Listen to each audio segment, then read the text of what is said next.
উম্মে সালামা রাদিয়াল্লাহু তাআলা আনহা ওনার প্রাণ প্রিয় স্বামী আবু সালামার ইন্তেকালের পরে চোখের পানি ছাড়ে আর পড়ে ইন্না লিল্লাহি ওয়া ইন্না ইলাইহি রাজিউন আল্লাহুম্মা আজুরনি ফি মুসিবাতি ওয়া আখলুফনি খায়রাম মিনহা।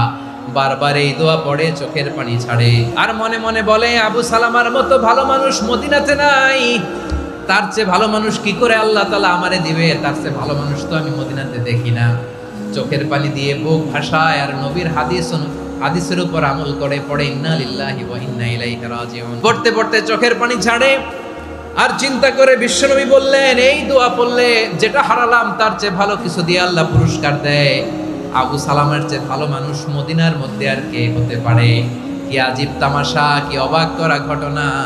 কিছুদিন পরে দেখা গেল সাইয়্যিদুল মুরসালিন রাহমাতাল লিল আলামিন স্বয়ং বিশ্ব নবী উম্মে সালামাকে বিয়ের প্রস্তাব পাঠিয়েছে।